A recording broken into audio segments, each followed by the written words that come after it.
പ്രിയ സിംഹകുട്ടി പ്രേക്ഷകരെ, മറ്റൊരു സിനിമ റിവ്യൂവിലേക്ക് സുസ്വാഗതം.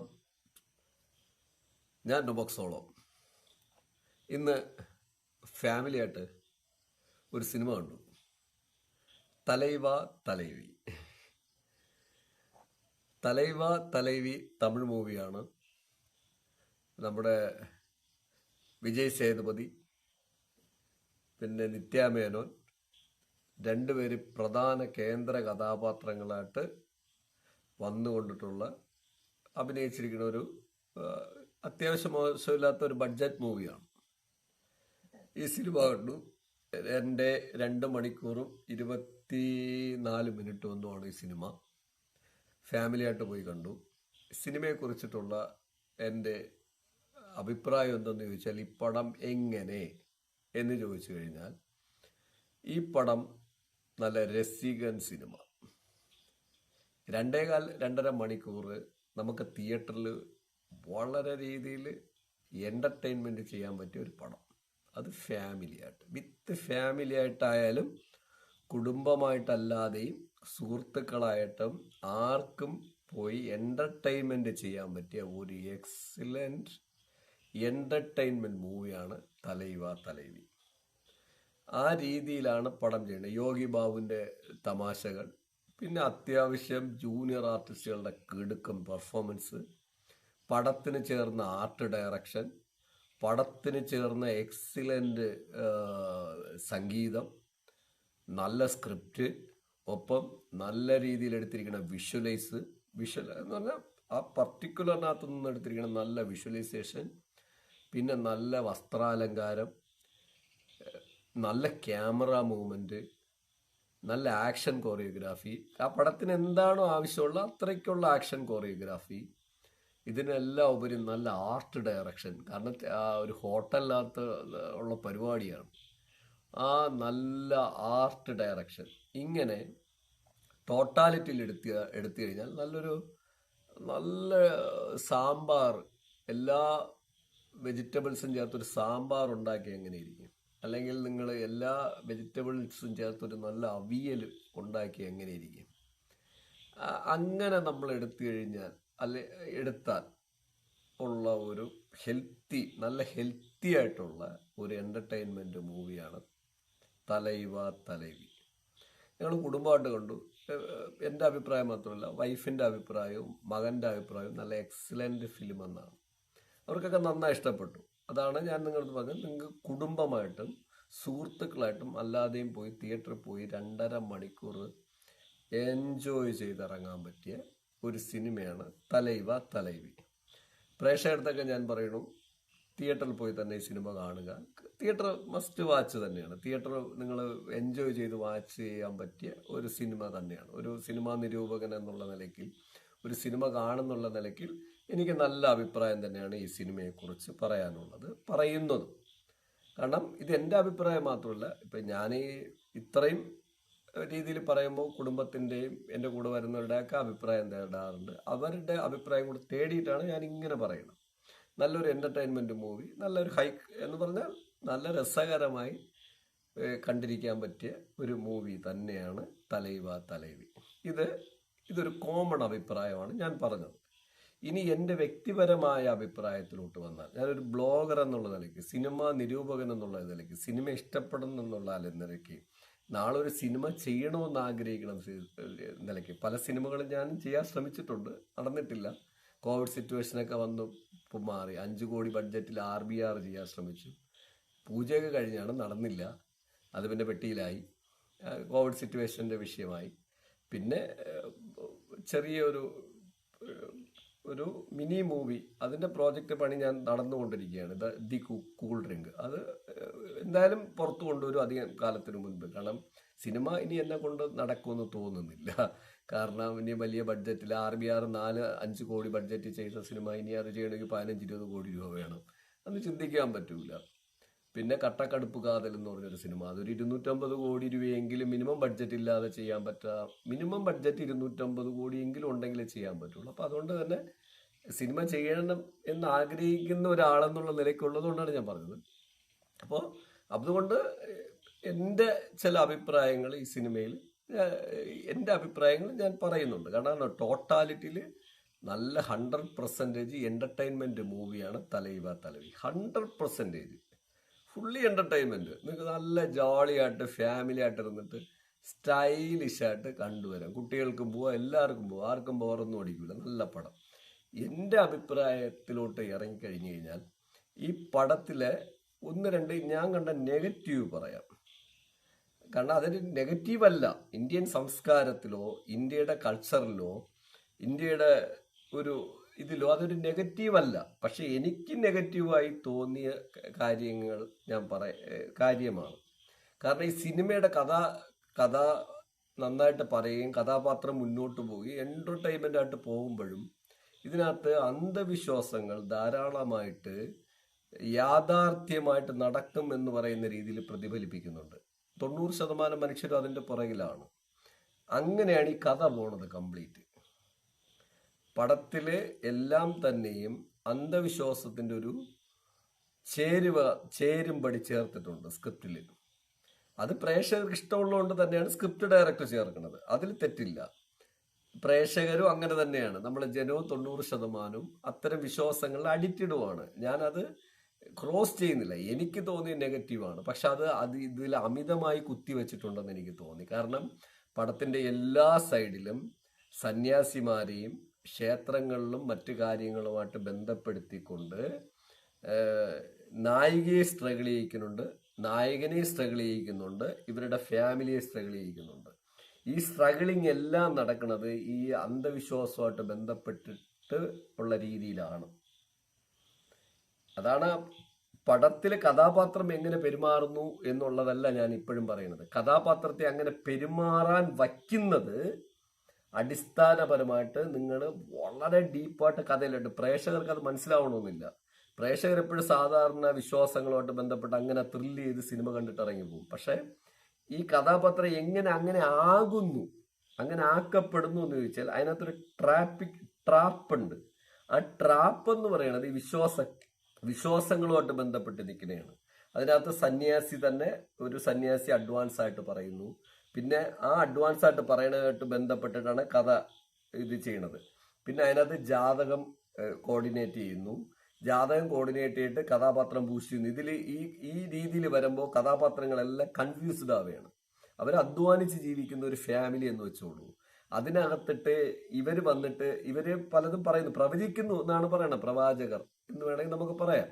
പക്ഷെ അതോട് ഇവർ കൺഫ്യൂഷൻ ആവണം. അപ്പൊ അവരവരുടെ നിലനിൽപ്പിന് നോക്കണം. നാളെ അപകടം വരുമോ എന്ന് പറഞ്ഞിട്ട് ഇവർ അതിന്റെ നിലനിൽപ്പിന് ശ്രമിക്കുന്നു. ഈ നിലനിൽപ്പിന് വേണ്ടി ശ്രമിക്കുമ്പോൾ ആകെ മൊത്തവും നമ്മുടെ ചരടുകളെല്ലാം കയ്യിൽ നിന്ന് പൊട്ടിപ്പോവും. അങ്ങനെ പൊട്ടിപ്പോണ ചരടുകൾക്കിടയിൽ കിടന്നിട്ട് നായക അതിനെ ഒന്ന് കെട്ടി കൊണ്ടുപോകാൻ ശ്രമിക്കുന്നതാണ് സിനിമ. പക്ഷെ ആ നായകനും തീരെ നിവൃത്തിയില്ലാതെ വരുമ്പോൾ അതിലോട്ട് ആഫ്റ്റർ ഇന്റർവെല്ലിൽ പോയി ചാടയാണ് അദ്ദേഹവും. പിന്നെ ഇവർ പറയണനുസരിച്ച് ഇങ്ങനെ വിശ്വാസങ്ങളുടെ പുറകെ യാത്ര ചെയ്യുന്നുണ്ട്. വിശ്വാസങ്ങൾ നല്ലതാണ് സുഹൃത്തുക്കളെ, ഞാൻ അതിനൊന്നും എതിരല്ല. ഒരു മതത്തെ ഞാൻ തള്ളിപ്പറയാറില്ല, ഒരു വിശ്വാസത്തെ ഞാൻ തള്ളിപ്പറയാറില്ല. അത് നിങ്ങളുടെ സെൽഫ് കാര്യം മാത്രമാണ്. പക്ഷെ അത് നിങ്ങളുടെ ജീവിതത്തിൽ കയറി സ്വാധീനിക്കാൻ ശ്രമിക്കുമ്പോൾ ഉണ്ടാകുന്ന പ്രശ്നങ്ങൾ അതികഠിനമാണ്. യാഥാർത്ഥ്യം നമ്മൾ മറന്നുപോയി അതിലങ്ങോട്ട് നമ്മുടെ ബ്രെയിൻ അഡാപ്റ്റ് ആവും. നമ്മുടെ ബ്രെയിനും എല്ലാം അതിൽ അഡാപ്റ്റ് ആയാൽ പിന്നെ ചുറ്റുമുള്ളതൊന്നും നമ്മൾ കാണില്ല. അത് നല്ലൊരു പ്രണയം പോലെയാണ് ഈ മതവും. നല്ല പ്രണയം നന്നായിട്ടുണ്ടായി നോക്കിയേ, ചുറ്റുമുള്ളതൊന്നും കാണില്ല. നിങ്ങളുടെ ഫ്രണ്ടിൽ പ്രണയം മാത്രമേ ഉള്ളൂ. നിങ്ങൾ വേറൊരു ലോകത്തായിരിക്കും. അതുപോലെ തന്നെയാണിത്. ഇത് മാത്രമല്ല എന്തും. അപ്പൊ അങ്ങനെ ഒരു പ്രോബ്ലംസ് എൻ്റെ കാഴ്ചപ്പാടിൽ കൂടി ഈ സിനിമയിലുണ്ട്. അത് ഞാൻ കണ്ട നെഗറ്റീവ്. പ്രേക്ഷകരെ നിങ്ങൾക്ക് അത് തോന്നൂല. ഞാൻ കണ്ട നെഗറ്റീവ് ഞാൻ പറഞ്ഞു. അങ്ങനെ ഒരു അന്ധവിശ്വാസത്തിന്റെ ഒരു നിഗൂഢ താഴ്വര ഈ സിനിമയിൽ തലൈവ തലവിൽ ഉടനീളമുണ്ട്. അത് ഞാൻ നെഗറ്റീവായിട്ട് കാണുന്നു. എൻ്റെ കാഴ്ചപ്പാടാണ്. പ്രേക്ഷകരാരും തെറ്റിദ്ധരിക്കരുത്. ഇതൊക്കെ പറയുമ്പോഴും ഞാൻ ഈ മതങ്ങൾക്കൊക്കെ എതിരാണ് എന്നൊന്നുമല്ല അർത്ഥം. മതം നിങ്ങളുടെ മാത്രം കാര്യമാണ്. തല വച്ച് നമ്മൾ അതിനകത്ത് കിടന്ന് ഉരുളുമ്പോൾ എങ്ങനെയാണ് സംഭവിക്കുന്നുവെന്ന് ഈ സിനിമ തുറന്നു കാണിക്കുന്നുണ്ട്. അപ്പോൾ അത് നേരെ എന്ത് പറ്റുന്നു, നെഗറ്റീവ്, അതായത് ഞാൻ പറഞ്ഞ ഇത് ഒരു പ്രേക്ഷകനായ ഒരു സിനിമ റിവ്യൂവറായി ഞാൻ പറഞ്ഞ നെഗറ്റീവിൽ നിന്ന് മെല്ലെ അത് പോസിറ്റീവിലോട്ട് മാറുന്നു. ആ പോസിറ്റീവിലോട്ട് മാറുന്നതാണ് ഞാൻ ഈ പറയുന്നത്. ഈ ട്രാപ്പിനകത്തൊക്കെ നിങ്ങൾ വിശ്വാസങ്ങളാവും. ട്രാപ്പിക്കലി പോയി അതിനകത്ത് അഡിക്റ്റായി കൊടുക്കരുത്. അഡിക്റ്റായി കഴിഞ്ഞാൽ എന്ത് സംഭവിക്കുന്നു, ഈ സിനിമ തുടക്കം മുതൽ അവസാനം വരെ സ്റ്റൈലാഷ് കാണിക്കുന്നുണ്ട്. പട എൻഡിൽ അത് കൃത്യമായിട്ട് പറയുന്നുണ്ട്. ഇതൊന്നുമല്ല, മറ്റെല്ലാം തന്നെ സ്നേഹവും പരസ്പര ബഹുമാനവും അല്ലേ എന്ന് പറഞ്ഞാണ് സിനിമ തീരുന്നത്. സിനിമയെക്കുറിച്ച് ഞാൻ കഥയൊന്നും പൊളിച്ച് പറയില്ല. ഞാൻ എൻ്റെ കാഴ്ചയിൽ കണ്ട നെഗറ്റീവ്, എനിക്ക് തോന്നിയ നെഗറ്റീവ് പറഞ്ഞു. ഇനി പോസിറ്റീവ്സ് ഒരു രക്ഷയില്ല കേട്ടോ. ഒന്നാമത് ഈ സിനിമയുടെ ഏറ്റവും പോസിറ്റീവ് എന്ന് പറയുന്നത് സിനിമയുടെ ഡയറക്ഷനാണ്. ഡയറക്ടർക്ക് 100ൽ 100 മാർക്ക് കൊടുക്കുകയാണ്. അത് എന്തുകൊണ്ടെന്ന് ചോദിച്ചു കഴിഞ്ഞാൽ ഈ പടത്തിൽ സിംഗിൾ സീനും ഇല്ല. പിന്നെ രണ്ടുപേര് തമ്മിലുള്ള സീനും വളരെ കുറവാണ്. ഈ പടം 2.5 മണിക്കൂർ ഓടുമ്പോഴത്തേക്കും 95% സീനിൽ എപ്പോഴും 10ലധികം ആർട്ടിസ്റ്റുകളുണ്ട്. ഈ 10ലധികം ആർട്ടിസ്റ്റുകളെ എപ്പോഴും ഫ്രെയിമിൽ കൊണ്ടുവന്നിട്ട് ആ പടം ഒരു ബോറുമില്ലാതെ ക്രിയേറ്റ് ചെയ്ത് കൊണ്ടുപോകാൻ കരുതി സ്ക്രിപ്റ്റ് തയ്യാറാക്കി അതിന് സീനിട്ടിരിക്കണമെങ്കിൽ ഈ പടത്തിൻ്റെ വിജയത്തിൻ്റെ 100% ക്രെഡിറ്റും ഡയറക്ടർക്കാണ്. അത് കഴിഞ്ഞതിൽ എല്ലാവരും വരും. അത്ര സ്റ്റൈലിഷാണ് ഇതിൻ്റെ direction. So very beautiful, proud of you director. അതാണ് ഫസ്റ്റ് ടൈം ഞാൻ പറയുന്നത്. Director is a very brilliant. കാരണം സീനിൻ്റെ 95% എപ്പോഴും 10ലധികം ആർട്ടിസ്റ്റുകളുണ്ട്, തുടക്കം മുതൽ അവസാനം വരെ. എക്സലൻറ്റ് ഡയറക്ഷൻ, എക്സലൻറ്റ് സ്ക്രിപ്റ്റിംഗ്, പിന്നെ അതിൻ്റെ ഫ്രെയിം, അതൊക്കെ ഡയറക്ടർ എടുക്കുകയാണ്. അത് നമ്മളൊന്നും മാറ്റി പറയാൻ. അങ്ങനെ ഡയറക്ടർക്ക് 100ൽ 100% കൊടുക്കാൻ പറ്റിയ സിനിമയാണ് തലൈവ തലൈവി. പിന്നെ അത് കഴിഞ്ഞ് ആർട്ടിസ്റ്റിലോട്ട് വരാം. ആർട്ടിസ്റ്റിലോട്ട് എന്നാലും പറ്റാം. വിജയ് സേതുപതി. ഞാനിനിയിപ്പോൾ വിജയ് സേതുപതിയെ കുറിച്ച് പറയേണ്ടതില്ല, നിങ്ങൾക്ക് എല്ലാവർക്കും അറിയാം. അദ്ദേഹത്തിൻ്റെതായ രീതിയിൽ മാസാണ്.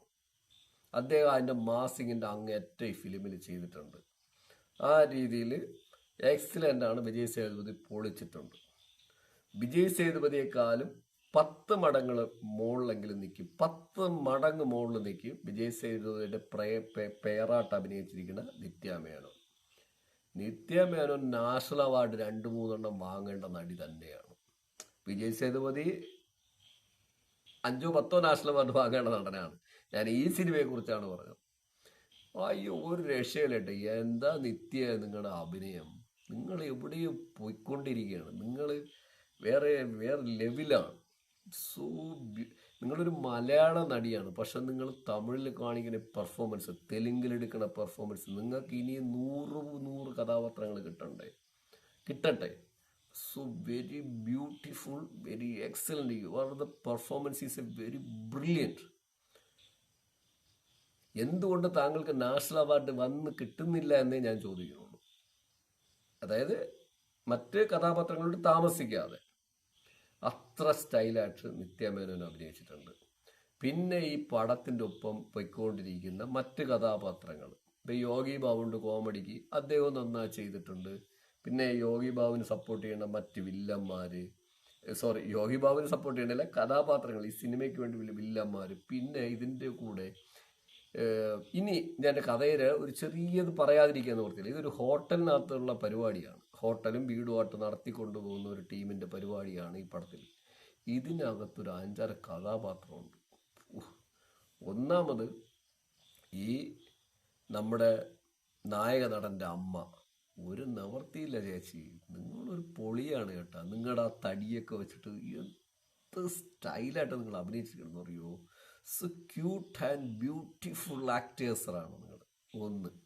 പിന്നെ വിജയ് സേതുപതിയുടെ ഒരു സിസ്റ്ററായിട്ട് പറഞ്ഞത് സീരിയലിൽ എന്തൊക്കെ ഉണ്ടെന്ന് തോന്നുന്നു എനിക്ക്. ഞാനധികം സീരിയൽ കാണുന്ന ആളല്ല. ഞാൻ അങ്ങനെ ഒരിക്കല സീരിയലൊക്കെ വീട്ടിലുള്ളവരോ കാണണില്ല. ഞാൻ സീരിയലിന് മോശമൊന്നുമല്ല ഞാൻ പറയാം. സീരിയൽ അധികം കാണുന്ന ആളല്ല, പക്ഷെ ഇവരെവിടെ സീരിയലൊക്കെ ഉണ്ടെന്ന് തോന്നുന്നു. സോ ബ്യൂട്ടിയായിട്ട് അഭിനയിച്ചിട്ടുണ്ട് കേട്ടോ നിങ്ങൾ. So stylish. ഇത് വിട്ടുന്നത്. പിന്നെ ഇതിനകത്ത് തന്നെ വരുന്ന പുള്ളിയുടെ ഒരു ബ്രദർ വിജയ് സേതുപതിയുടെ നിങ്ങൾക്ക് ഭാവിയുണ്ട്, നിങ്ങൾ തീർച്ചയായിട്ടും രക്ഷപ്പെടും. നന്നായി ചെയ്തിട്ടുണ്ട്. നിങ്ങൾ തുടക്കം മുതൽ എൻഡ് വരെയും നിങ്ങൾ കൃത്യമായിട്ട് നിങ്ങൾക്ക് ഫ്യൂച്ചറുണ്ട്, നിങ്ങൾ രക്ഷപ്പെടും, നല്ല നടനായിട്ട് മാറും. ഇതൊക്കെയാണ് വിജയ് സേതുപതിയുടെ വീട്ടിനകത്തുള്ള കഥാപാത്രങ്ങൾ. പിന്നെ അത് കഴിഞ്ഞിട്ട് നമ്മുടെ മലയാളത്തിൽ നിന്ന് ചെമ്പൻ വിനോദമുണ്ട്. സോ ബ്യൂട്ടിഫുൾ, പുള്ളി നല്ല അർമാദിച്ചിട്ടുണ്ട്. പിന്നെ പുള്ളിയുടെ വൈഫായിട്ട് അഭിനയിച്ചിരിക്കുന്ന ഒരു സ്ത്രീ, സോ ഹാൻസം, അവരും അടിപൊളി. ഞാനിതൊക്കെ ഇവരെ എടുത്ത് പറയണമെന്ന് പറഞ്ഞു കഴിഞ്ഞാൽ ഇവരൊക്കെ ഏതൊക്കെയോ സീരിയലിലോ അല്ലെങ്കിൽ മറ്റൊക്കെ അഭിനയിച്ച് കൊച്ചു കൊച്ചു റോളിൽ നിന്ന് വന്ന നടിമാരായിരിക്കും, അല്ലെങ്കിൽ വലിയ റോളിൽ നിന്ന് വന്നായിരിക്കും, എനിക്കറിയില്ലായിരിക്കും. പക്ഷെ വാ വാ വാ വാ ഇങ്ങനെ ഒരു കോർഡിനേഷൻ ഫിലിമാണ് ഈ പടം. പിന്നെ വരുന്ന കൊച്ചു കൊച്ചു വില്ലന്മാർ, ജൂനിയർ ആർട്ടിസ്റ്റുകൾ, എല്ലാവരും ഒന്നിനൊന്നിനൊന്നിനൊന്നിനും മെച്ചം. ഭയങ്കര ആത്മാർത്ഥമായിട്ട് ചെയ്തിട്ടുണ്ട് കേട്ടോ. അങ്ങനെ ടോട്ടാലിറ്റിയിൽ ഈ ആക്ടേഴ്സും ആക്ടർമാരെ കൊണ്ട് നിറഞ്ഞ ഫ്രെയിമാണ് ഈ പടം. എല്ലാവരും, എനിക്ക് ഒരാളെ കുറിച്ച് പോലും നെഗറ്റീവ് പറയില്ല. So very better acting, excellent performance. എല്ലാവർക്കും എൻ്റെ അഭിനന്ദനങ്ങൾ. പിന്നെ ഇത് കഴിഞ്ഞ് പറയാൻ വന്നു കഴിഞ്ഞാൽ ഈ സിനിമയുടെ ആർട്ട് ഡയറക്ഷൻ, ആ ക്ഷേത്രത്തിൻ്റെ സെറ്റായാലും പിന്നെ അത് വീടായാലും ഹോട്ടലുകൾ കാണിക്കണായാലും, അത് മീൻസ് അല്ലാത്ത അവരുടെ ആ ഹോട്ടലിൻ്റെ സെറ്റായാലും എല്ലാം so very beautiful. Parotta cut ചെയ്യണതൊക്കെ ഒരു എക്സലൻ്റ് ആർട്ട് ഡയറക്ഷൻ. ആർട്ട് ഡയറക്ടർക്കും ടീമിനും അഭിനന്ദനങ്ങൾ. പിന്നെ ഇനി പറയാനുള്ളതെന്ന് പറഞ്ഞാൽ ഇതിൻ്റെ മ്യൂസിക്. വാവ്, സത്യം പറയല, ബ്യൂട്ടി എന്ന് പറഞ്ഞാൽ പറയാൻ വാക്കുകളില്ല. തുടക്കം മുതൽ അവസാനം വരെ നല്ല സോങ്സ്, ആ പടത്തിന് വേണ്ട ആവശ്യമുള്ള മാത്രം കൊടുത്തുകൊണ്ടുള്ള സംഗീതം, അത് നമ്മളെ ചെവിയിൽ കൂടെ ഇങ്ങനെ കയറി നമ്മുടെ വീട് പോലെ നമുക്ക് ഫീൽ ചെയ്യും. അത്തരം രീതിയിൽ സംഗീതം ചെയ്തിട്ടുണ്ട്. ആ സംഗീതം വളരെ എക്സലൻ്റ് ആയിട്ട്, വളരെ ബ്യൂട്ടിഫുൾ. മ്യൂസിക് ഡയറക്ടറും അഭിനന്ദനങ്ങൾ. പിന്നെ ഇതിൻ്റെ എഡിറ്റിംഗ് ഡബ്ബിംഗ് ടീം, സ്റ്റുഡിയോ, കാരണം വളരെ വേഗത്തിലാണ് ഡയലോഗ് പോകുന്നത്. അയ്യോ, അതൊക്കെ കറക്റ്റ് കോർഡിനേറ്റ് ചെയ്ത് സ്ക്രിപ്റ്റ് എഡിറ്റ് ചെയ്ത് കൊണ്ടുവരുന്നത് വളരെ ബ്യൂട്ടിഫുൾ ആയിട്ടായിരിക്കണം. എഡിറ്റിങ്, ഡബ്ബിങ്, അതിൻ്റെ കോർഡിനേഷൻ ഫുള്ള് എക്സലന്റ്. സ്റ്റുഡിയോ വളരെ പെർഫെക്റ്റ്. അത് പൊളിഞ്ഞാൽ പോയി, കാരണം അത്ര സ്പീഡിലാണ് ഇതിൻ്റെ ഡയലോഗ് എല്ലാം പോണത്. എക്സലന്റ്. പിന്നെ ഇത് കഴിഞ്ഞിട്ട് ഇതിൽ വരുന്ന അസിസ്റ്റന്റ് ഡയറക്ടേഴ്സാണ് ഇതെല്ലാം കോർഡിനേറ്റ് ചെയ്യണത്. അവരുടെ ഈ കോർഡിനേഷൻ വെരി എഫോർട്ട്, കാരണം അതാണ് ഈ പടത്തിൻ്റെ റിസൾട്ട് വന്നിരിക്കുന്നത് ഫൈനൽ. കാരണം അവരാണല്ലോ ഇതെല്ലാം ബൈ ആക്കി സിസ്റ്റത്തിലൊക്കെ ആക്കിയിട്ട് പിന്നെ എഡിറ്റിംഗ് ടേബിളിൽ പോയിരിക്കുന്നത്. So very nice. പിന്നെ ഇതെല്ലാം കഴിഞ്ഞിട്ട് ഇതെല്ലാം കഴിഞ്ഞിരിക്കുമ്പോൾ ഇതിൻ്റെ ക്യാമറ വർക്ക്, പടത്തിന് നല്ല രീതിയിലുള്ള ക്യാമറയും ലൈറ്റിങ്ങും നല്ല സ്റ്റൈലാണ് കൊടുത്തിട്ടുണ്ട്. അതും എക്സലന്റ്, ബ്യൂട്ടിഫുൾ. അങ്ങനെ ടോട്ടാലിറ്റിയിൽ ഒരു 500 മുതൽ 1500 പേരെങ്കിലും ചേർന്നിട്ടുള്ള ഒരു ഗ്രൂപ്പ് വർക്കാണ് ഈ സിനിമ. ആ ഗ്രൂപ്പ് വർക്കിൽ വളരെ എക്സലന്റ് മൂവി, വളരെ എൻ്റർടൈൻമെൻറ്റ് മൂവി, വളരെ രസകരമാണ്. നിങ്ങൾക്ക് കുടുംബമായിട്ട് തിയേറ്ററിൽ പോയി മസ്റ്റ് വാച്ച് ചെയ്യാൻ പറ്റുന്ന ഒരു എൻ്റർടൈൻമെൻറ്റ് ഫാമിലി മൂവി. അത് രസകരമാണ്. 2-2.5 മണിക്കൂർ നിങ്ങൾക്ക് ഒരു ബോറും ഇല്ലാതെ എൻജോയ് ചെയ്തിരിക്കാൻ പറ്റിയ മൂവിയാണ് തലൈവ തലൈവി. ഈ സിനിമ ഞാൻ കണ്ടു. എല്ലാവർക്കും അഭിനന്ദനങ്ങൾ. ഈ സിനിമയുടെ അണിയറ പ്രവർത്തകർക്കും മറ്റും എല്ലാവർക്കും എൻ്റെ ഹൃദയം നിറഞ്ഞ അഭിനന്ദനങ്ങൾ ഞാൻ അറിയിച്ചിരിക്കുകയാണ്. എല്ലാ പ്രേക്ഷകരെ എല്ലാവരും കഴിവിൻ്റെ പരമാവധി തിയേറ്ററിൽ പോയി സിനിമ കാണുക. നല്ല ഫിലിമാണ്, ബ്യൂട്ടി ഫിലിമാണ്. നല്ല ഒരു ബ്യൂട്ടി ഫിലിം. അത്യാവശ്യം ബഡ്ജറ്റിൽ ഒരു 100 കോടി രൂപയ്ക്ക് താഴെ നിൽക്കുന്ന ഒരു ബഡ്ജറ്റിൽ ഒരുക്കിയിരിക്കണം നല്ലൊരു സ്റ്റൈലും ബ്യൂട്ടി ഫിലിം. നിങ്ങൾക്ക് 150 രൂപ കൊടുത്ത് തിയേറ്ററിൽ പോയി പടം കാണുന്നത് വേർത്താണ്. അതിലൊരു ലോസും ഇല്ല. നല്ല ഫിലിം, നല്ല തമിഴ് മൂവി. ഇത് ചെയ്ത എല്ലാവർക്കും അഭിനന്ദനങ്ങൾ. എസ്പെഷ്യലി നിത്യമേനോന് ഒരിക്കൽ കൂടെ ഒരു സ്പെഷ്യൽ കൺഗ്രാജുലേഷൻ പറയുന്നു. ഒപ്പം വിജയ് സേതുപതിയുടെ അമ്മയായിട്ട് അഭിനയിക്കുന്ന മാമിയാർ, അയ്യോ നിങ്ങളൊരു രക്ഷയില്ല കേട്ടാ. മാമിയാർക്കൊരു പ്രത്യേക അഭിനന്ദനം നിങ്ങൾ തന്നെ പറഞ്ഞുകൊണ്ട് ഞാൻ നൊബക് സോളോ അടുത്തൊരു സിനിമയുടെ റിവ്യൂവായിട്ട് ഉടനെ കാണാം. 10-15-20 ദിവസത്തിനകത്ത് എനിക്കിഷ്ടപ്പെട്ട ചിത്രങ്ങളും എനിക്ക് പോസിറ്റീവ് ആവുന്ന ചിത്രങ്ങൾ മാത്രമേ ഞാൻ നിങ്ങളടുത്ത് ഷെയർ ചെയ്യാറുള്ളൂ. മറ്റ് സിനിമകൾ ഞാൻ കാണുന്നില്ല എന്നല്ല അർത്ഥം. എനിക്ക് പോസിറ്റീവായിട്ട് തോന്നുന്ന സിനിമ പ്രേക്ഷകരുടെ പങ്കുവയ്ക്കുന്ന സിനിമകൾ മാത്രമേ പറയാറുള്ളൂ. ഞാനൊരിക്കലും ഒരു സിനിമ ഒരു വലിയ വ്യവസായം, ആയിരക്കണക്കിന് പേരുടെ അധ്വാനമാണ്. അതിൽ നമുക്ക് ഒരുപാട് എതിരഭിപ്രായമുണ്ട്. ആ എതിരഭിപ്രായം പറഞ്ഞിട്ട് തിയേറ്ററിൽ നിന്ന് ഞാൻ സിനിമകളെ ഒന്നും നെഗറ്റീവായിട്ട് പ്രേക്ഷകർ കയറാതിരിക്കുന്ന രീതിയിൽ ഞാൻ പറയില്ല. എനിക്കതിന് സാധിക്കില്ല. അത് ഞാൻ പ്രേക്ഷകർക്ക് പറയുകയാണ്. അതുകൊണ്ടാണ് ഞാൻ പറയുന്നത്. ഞാൻ ഇതിനെ അപ്പോൾ പ്രേക്ഷകർ വിചാരിക്കും മറ്റ് സിനിമകളൊക്കെ കാണുന്നുണ്ട്. പക്ഷെ ഞാൻ വളരെ റെയർ സിനിമകളെ റിവ്യൂവായിട്ട് വരാറുള്ളൂ. എനിക്ക് നിങ്ങളുടെ അടുത്ത് ഷെയർ ചെയ്യുന്നതുകൊണ്ട് സിനിമകൾ ഞാൻ റിവ്യൂ ആയിട്ട് വരും. എനിക്ക് നന്നായി എനിക്കിഷ്ടപ്പെട്ടു. ഞാൻ നെഗറ്റീവും പറഞ്ഞു, പോസിറ്റീവും പറഞ്ഞു. പ്രിയ പ്രേക്ഷകരെല്ലാവരും തിയേറ്ററിൽ പോയി സിനിമ കാണുക. നല്ല ഫിലിം എൻജോയ് ചെയ്ത് നിങ്ങൾക്ക് തിരിച്ചു പോവുക. സൈനിങ് ഓഫ്, നൊബക് സോളോ. പുതിയ റിവ്യൂമായിട്ട് ഉടനെ കാണാം.